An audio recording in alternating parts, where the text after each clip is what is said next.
The air in the arrivals terminal of Denver International Airport has a specific smell, a sterile mix of industrial cleaner, stale coffee, and the faint, sweet scent of Cinnabon that feels nauseatingly cheerful.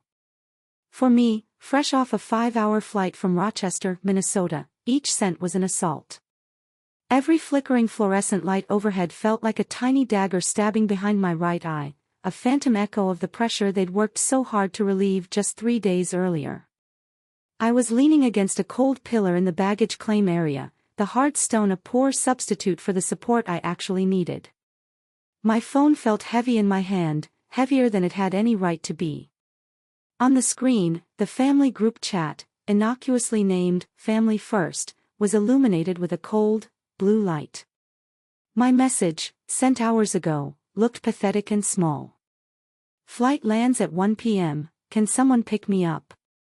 I had typed and retyped it a dozen times, trying to make it sound casual, like it wasn't a big deal, even though it felt like the biggest deal in the world. I was coming home from brain surgery. A risky, delicate procedure to remove a benign but dangerously positioned tumor that had been threatening my optic nerve. I was vulnerable, exhausted, and frankly, scared. The replies had come in quick succession, each one a tiny, digital papercut. My dad, Leland, we're too busy today, just call an Uber. The all caps felt like he was yelling, a familiar sound even in text form. Busy. He was always busy when it came to me. My older brother, Garrett, had followed up a minute later, his words laced with the usual condescension. Why don't you ever plan ahead? I stared at the words until they blurred. Plan ahead. I had planned for a neurosurgeon to cut open my skull. I had planned for the possibility of blindness. I had planned my will, just in case. A ride from the airport seemed like a detail I could be forgiven for outsourcing to the people who were supposed to be my safety net. I had just replied, okay. 1 word. 2 letters. It was all the energy I could muster. It was the white flag I'd been waving for 29 years. But sitting there, under the relentless hum of the airport lights, something inside me shifted. It wasn't a loud crack of thunder, but a quiet, deep, tectonic shift. For my entire life, I had operated on a foolish, stubborn hope that one day, they would see me. That one day, I would do something or need something that would finally make them act like a real family. This surgery, this life-threatening event, was the ultimate test. And they had failed in the most spectacular, casual way imaginable. The hope didn't just fade, it was extinguished, leaving behind a cold, hard clarity. The thread that had tied me to them, worn thin from years of neglect, had finally, irrevocably, snapped. You have to understand, this wasn't a one-time thing. This was just the final exhibit in a museum of pain I'd been curating my entire life. My childhood was a long lesson in learning to be invisible, to take up as little space as possible, because all the available space was occupied by my brother, Garrett. He was the golden child, the future, the sun around which my parents, Leland and Marion, orbited. I was just a distant, forgotten moon. I remember my college graduation like it was yesterday. I'd worked my tail off, juggling 2 part-time jobs to graduate with high honors in computer science from a top-tier university. I was so proud. I stood there in my itchy gown and cap, my diploma a tangible testament to 4 years of sleepless nights and relentless effort. My parents showed up, of course. My mother, Marion, gave me a brief, papery hug. My father, Leland, clapped me on the shoulder once. They took a single, distracted photo where my dad was already looking over my shoulder, probably searching for the nearest exit. The entire celebratory dinner afterward was about Garrett. He was still a year from graduating with his business degree, but he was already showing so much promise. Data science? Leland had said, waving his fork dismissively when I tried to explain my senior thesis. What are you gonna do, count paperclips for a living? Now Garrett, he said, his chest puffing out, he has vision. He's the future of this family. He's already networking with venture capitalists. I just smiled and pushed my food around my plate, the taste of achievement turning to ash in my mouth. Garrett's vision was a series of half-baked ideas for apps he never bothered to code. My paperclip counting was a complex algorithm that had already won a university innovation prize. But in their eyes, his loud, flashy potential would always outshine my quiet, tangible accomplishments. Then there was the money. The summer after graduation, I found a specialized coding bootcamp. It was intensive, expensive, $10,000, but it was the key to leveling up my skills, to getting the kind of job that would change my life. I drew up a proposal, a payment plan, and presented it to my father. He glanced at it for less than 30 seconds before tossing it back on the table. "A fool and their money are soon parted, Sloan," he'd said, as if quoting from some sacred text of failed businessmen. "We're not investing in a pipe dream." 6 months later, they called a family meeting. They were beaming. They announced they were cashing out $50,000 from their retirement fund. For a moment, my heart leaped. But of course, it wasn't for me. It was for Garrett. It was the seed money for his first official startup, a social media aggregator called ConnectSphere. I saw the pride in their eyes as they looked at him, a pride I had starved for my entire life, and I knew then that my worth in this family was not just zero, it was a negative number. The most damning exhibit, though, the one that should have warned me about today, happened 2 years ago. I came down with a brutal case of pneumonia. I was living alone, and the fever got so bad I was delirious. I called home, my voice a weak croak, just needing to hear a reassuring voice. Garrett answered. "Can this wait?" he'd snapped, the sound of explosions from his video game crackling in the background. "I'm in the middle of a killer Call of Duty stream." I called my dad next. His response was a heavy, put-upon sigh. "Sloan, you're always so dramatic. Just take some Tylenol and get some rest." I ended up calling an ambulance for myself. As I lay in the ER with an 4 in my arm, I realized the truth: they wouldn't even cross the street for me, let alone fly to another state. Their love was a conditional thing, and I had never managed to meet the conditions. So, yes. I built walls. I had to. After college, I moved to downtown Denver, into a small but nice apartment they rarely visited. And I created my cover story. As far as my family was concerned, I was a remote executive assistant for a demanding, high-powered, and vaguely intimidating boss in the tech world. It was the perfect camouflage. It explained why I was always on my laptop. It explained my comfortable but not suspiciously lavish lifestyle. My apartment was nice, but not a penthouse. I drove a reliable Subaru, not a Porsche. The lie was my shield, protecting my real life from their casual cruelty and inevitable attempts to monetize my success. Because the truth was, I didn't have a boss. I was the boss. 7 years ago, I founded Aura Analytics. We started as a cybersecurity boutique, and now we were a mid-sized data analytics firm worth $90 million, with contracts all over the world. I was the founder, the CEO, and the majority shareholder. I was the one whose name was whispered in tech circles, always under a pseudonym, of course.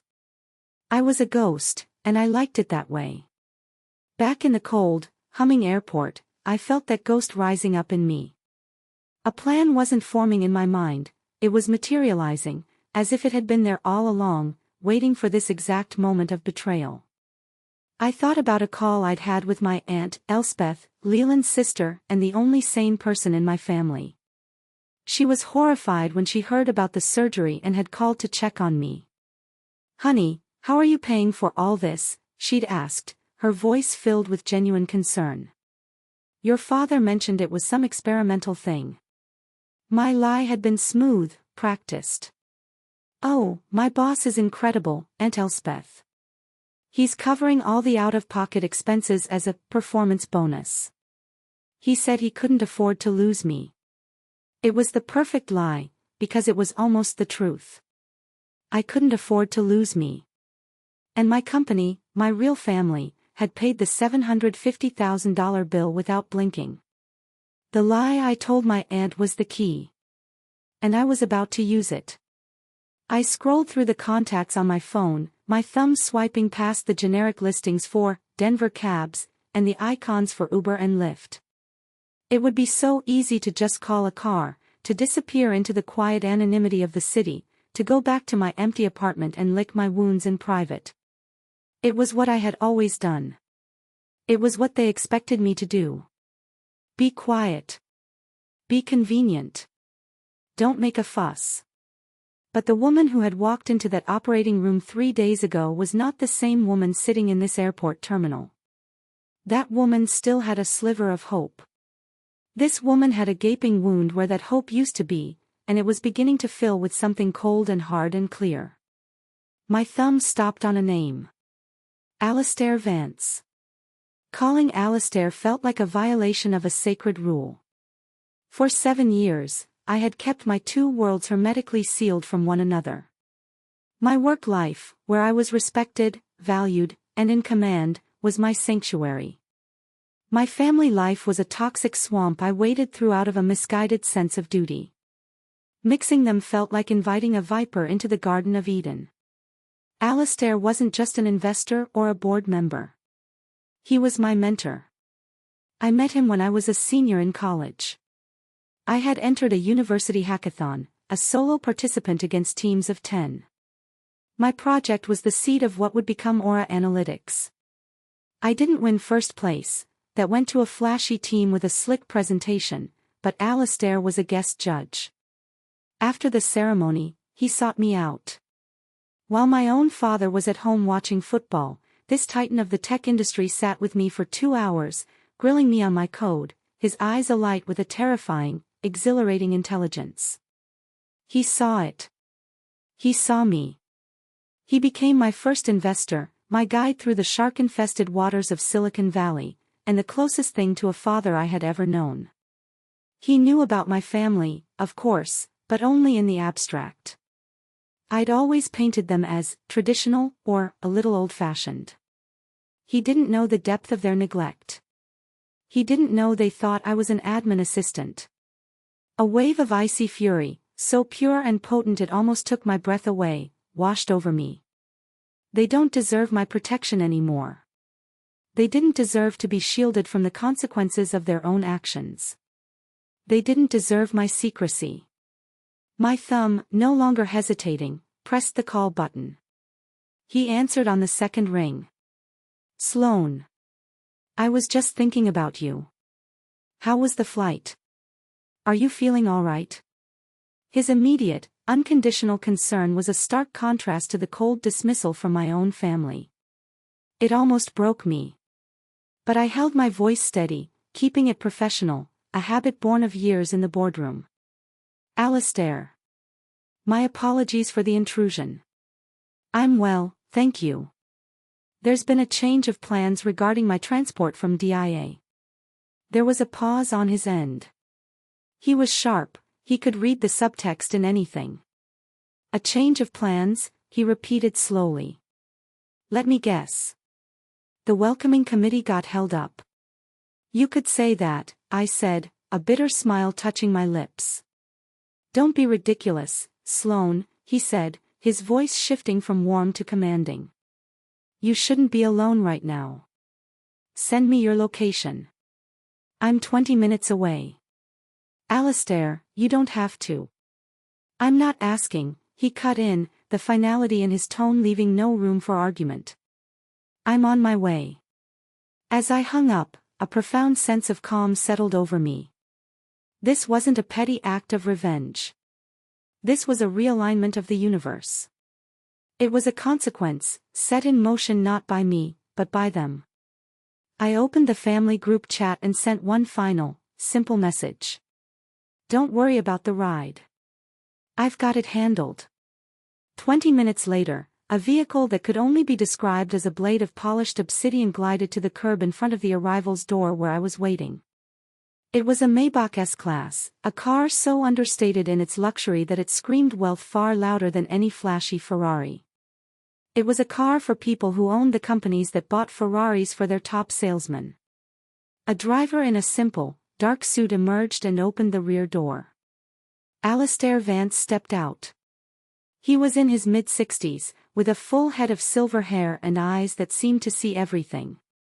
He was wearing a dark cashmere sweater and tailored trousers, no tie, no suit jacket. He didn't need the trappings of power, he radiated it. He walked straight to me, his gaze sweeping over me with a diagnostic intensity. He didn't ask what my family had done or why they weren't there. He focused entirely on my well-being. On a scale of 1 to 10, how's the headache? He asked, his voice low. A manageable 4, I lied. It was closer to a 6. Did they remember to give you the anti-nausea medication before the flight? They did. He nodded, satisfied. Good. Let's get you home. He gently took my small carry-on bag from my hand and guided me toward the open door of the car. The interior smelled of rich leather and quiet success. As I sank into the plush seat, a feeling of surreal detachment washed over me. This was my life. This quiet, competent care.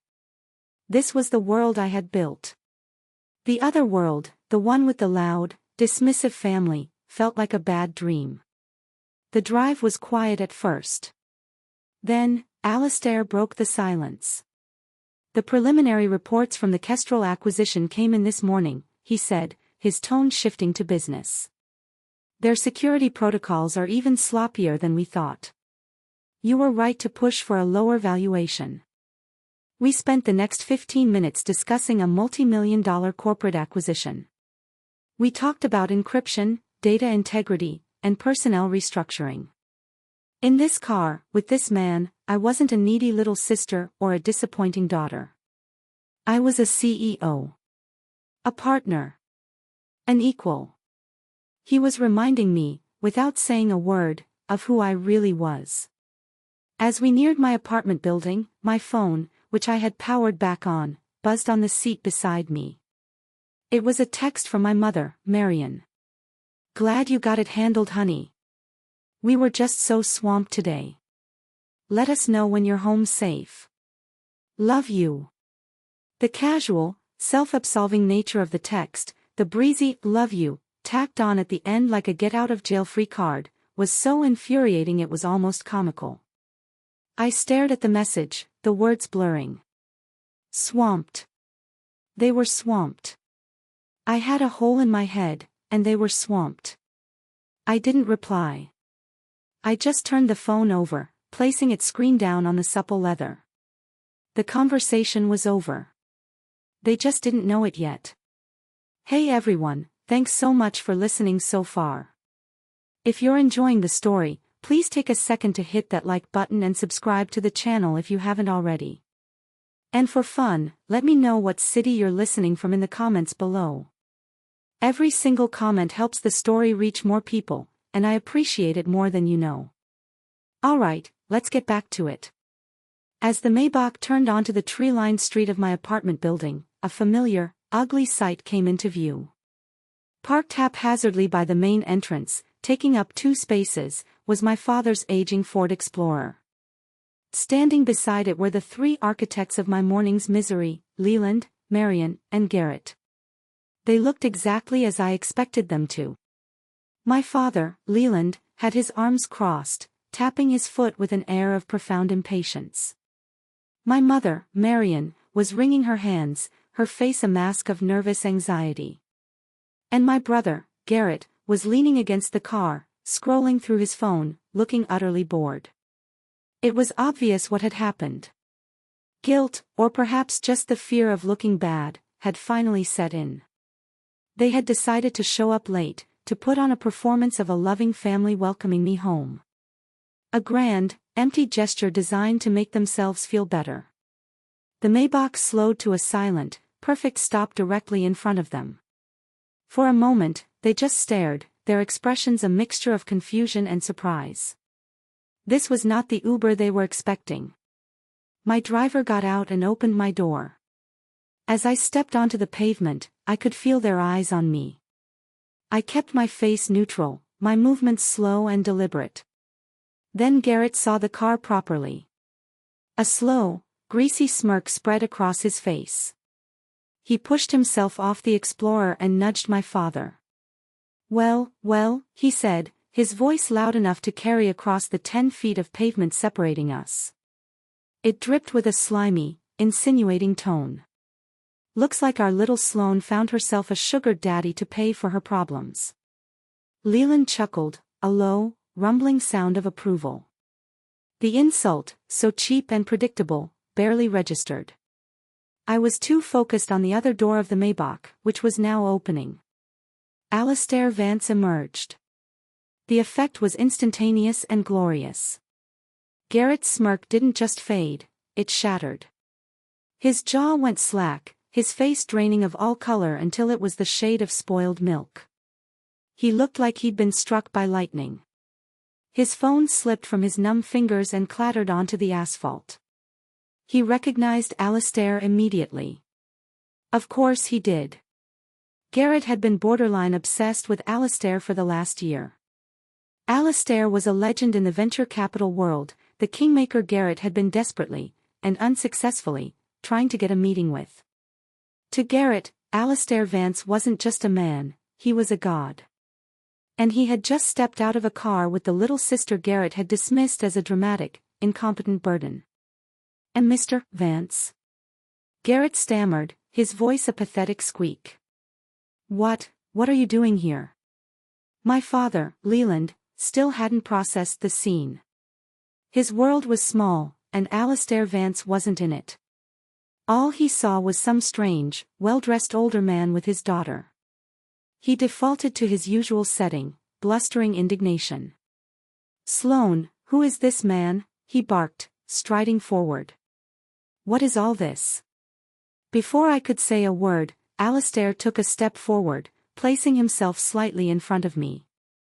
His demeanor was perfectly calm, which somehow made him seem infinitely more dangerous.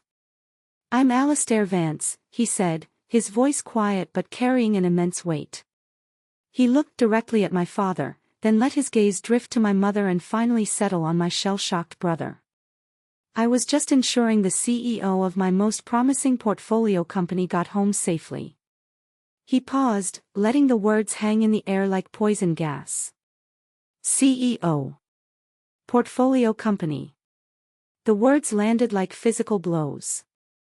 I saw my mother's hand fly to her mouth. My father's face contorted in a mask of pure, unadulterated confusion. He looked from Alistair to me and back again, his brain failing to compute the information. "CEO? What is he talking about? You're an assistant." But Garrett understood. Oh, he understood completely. The blood had not returned to his face, he looked like he was going to be sick right there on the pavement. The gears were turning in his head, connecting the dots with horrifying speed. My demanding boss. My good salary. My sudden, expensive surgery. It all clicked into place. Alistair wasn't finished. His cold, analytical gaze shifted to Garrett, and all traces of warmth vanished from his expression. He looked at my brother the way a biologist might look at a particularly uninteresting specimen under a microscope. "You must be Garrett," Alistair said. It wasn't a question. I reviewed the pitch for Connect Sphere myself last week. It was derivative, poorly researched, and had an unscalable business model. Garrett flinched as if he'd been slapped. Alistair took another slow, deliberate step forward. "My fund, however, has a non-negotiable rule. We invest in people first, ideas second. Your character, as you've demonstrated so clearly today, is a catastrophic liability." He let the judgment settle for a moment before delivering the kill shot. "Consider your proposal, and any future proposals you might have, permanently rejected. Do not contact my firm again." Without another glance at my stunned family, Alistair turned back to me. The warmth returned to his eyes. "Get some rest, Sloane," he said softly. "We'll speak Monday." He nodded once at me, turned, and got back into the Maybach. The driver closed the door, and the car pulled away from the curb with a barely audible whisper, leaving behind a mushroom cloud of silence, shock, and utter humiliation. For a long moment, nobody moved. The three of them were a frozen tableau of disbelief on the sidewalk. Leland's face was a mottled red, his mouth opening and closing like a fish. Marion was pale, her eyes wide with a dawning horror. And Garrett. Garrett looked like his entire world had just been burned to the ground. I didn't say a word. I didn't need to. Alistair had said it all. I looked at each of them one last time, not with anger, not with triumph, but with a profound and empty finality. Then I turned and walked toward the entrance of my building. The silence lasted for exactly the 3 minutes it took me to get the elevator, ride it up to the 12th floor, and unlock the door to my apartment. The moment I closed and locked it behind me, the dam broke. My phone, which I had placed on the granite kitchen counter, began to vibrate. It didn't just buzz once or twice. It began a frantic, non-stop dance of desperation. The avalanche had begun. The 48 missed calls from the hook were happening now, in real time. The lock screen lit up, a constant stream of notifications pouring in, one after another, a frantic tapestry of their panic. "Dad, call me. Now. Dad, Sloane. Pick up your phone. Dad, you lied to us. For years. Open this door right now. Garrett, you planned this.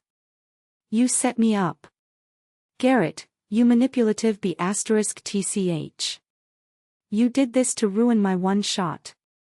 MOM, Sloane honey please, we can talk this out. Your father and brother are just upset. MOM, please just answer the phone. We're worried.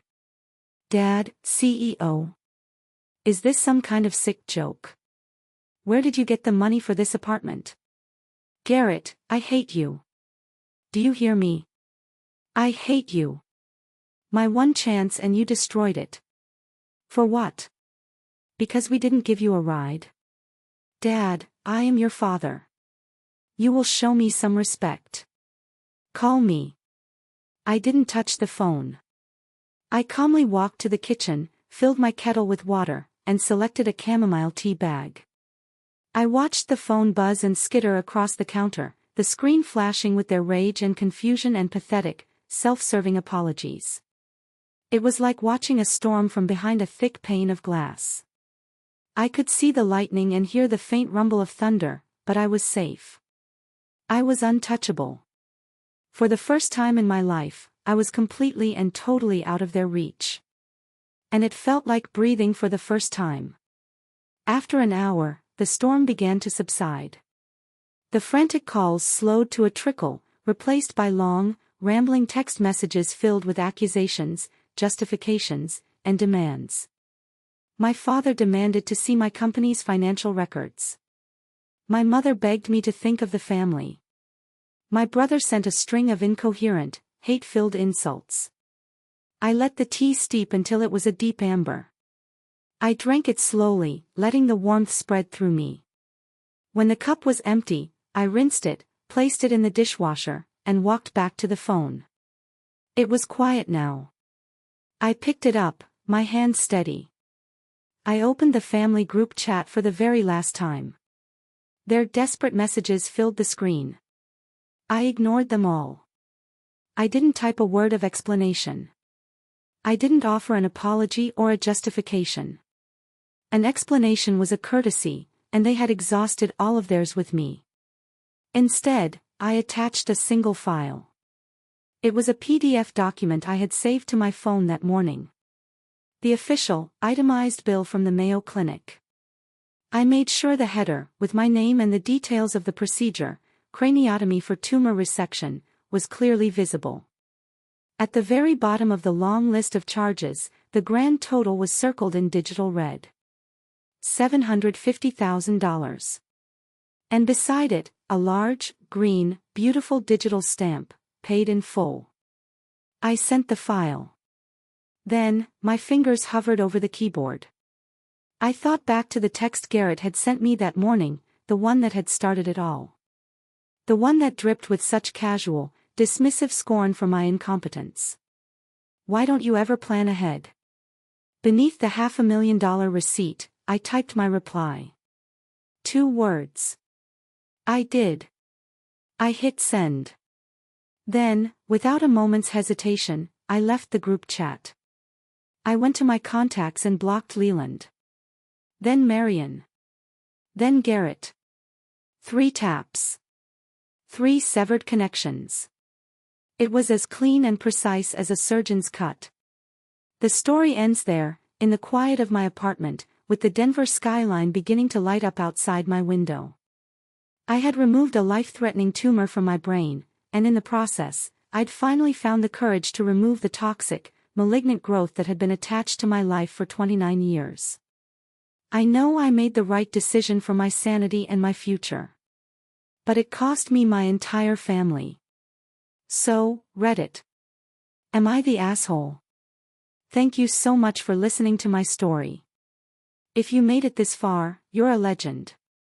Please consider hitting the like button, sharing this video with a friend who loves a good revenge story, and subscribing to the channel for more content. Your support truly means the world. See you in the next one.